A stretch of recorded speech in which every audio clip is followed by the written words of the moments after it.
ഉദാഹരണമായിട്ട് പറയുകയാണെങ്കിൽ നമ്മളൊരു കാര്യം മദ്രസയിലെ കുട്ടികൾ അധികവും തൊപ്പിടാതെയാണ് വരുന്നത്. അപ്പോൾ എല്ലാ കുട്ടികളെ കൊണ്ടും നമുക്ക് തൊപ്പിടിക്കേണ്ടതുണ്ട്. അപ്പോൾ നമ്മൾ സ്റ്റാഫ് വിളിച്ചു, സ്റ്റാഫിലൊരു തീരുമാനം എടുത്തു. ആ തീരുമാനം പ്രഖ്യാപിക്കലിനെയാണ് എല്ലാവരും ഇഷ്ടപ്പെടുക. അല്ലാതെ സ്റ്റാഫ് വിളിക്കാതെയും ചർച്ച ചെയ്യാതെയും അടിച്ചേൽപ്പിക്കുന്ന നിർദ്ദേശങ്ങൾ എന്ന് പറയുന്നത് ആർക്കും താല്പര്യമില്ലാത്തതാണ്. എത്ര നല്ല കാര്യമായിട്ടും കാര്യമില്ല, നിർദ്ദേശം എത്ര നന്നായിട്ടും കാര്യമില്ല എന്നാണ്.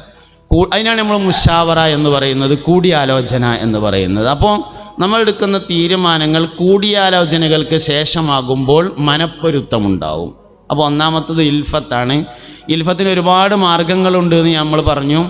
ഈ ബൈത്തുകൾ, പാട്ടുകൾ, അങ്ങനെയുള്ളതൊക്കെ ഇൽഫത്തിൻ്റെ വഴികളാണ്. അപ്പോൾ നമ്മൾ കിതാബുകളുടെയൊക്കെ ഇടയിൽ പിന്നെ തസൗഫിൻ്റെ കിതാബിൽ പ്രത്യേകിച്ചും ബൈത്തുകളുണ്ടാവും.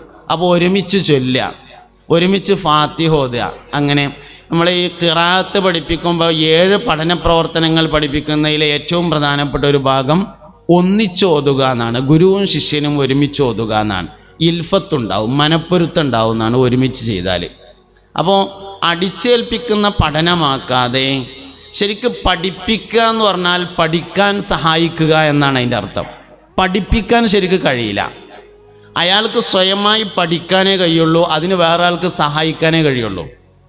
ഞാനിങ്ങനെ എനിക്ക് ഒരു കാര്യം നിങ്ങളെ പഠിപ്പിക്കാൻ കഴിയില്ല, നിങ്ങൾ സ്വന്തമായിട്ട് പഠിക്കുകയാണ്, അതിന് ഞാൻ സഹായം ചെയ്യും.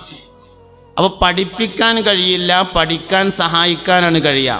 ഖുർആൻ പഠിപ്പിക്കലിനെ പറ്റി പറയലുണ്ട്, സാധാരണ ഒരായത്ത് മുഴുവനായി ഓതി കൊടുത്തുങ്ങാണ്ട് അതേമാതിരി ഓതിപ്പിക്കാൻ പറ്റില്ല. അത് പഠിപ്പിക്കാനുള്ള ശ്രമമാണ്. ആ കുട്ടി മുഴുവനായും ഓതണം. അപ്പോൾ അതിനെന്ത് വേണം? തല ഒന്ന് തുടങ്ങി കൊടുക്കണം, അവസാനത്തേക്ക് എത്തുമ്പോൾ അവന് പിടുത്തം വിടും, അപ്പോൾ അവസാനം കൂടി കൊടുക്കണം.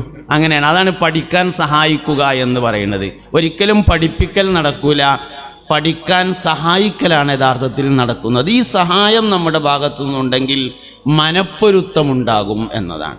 ഏത്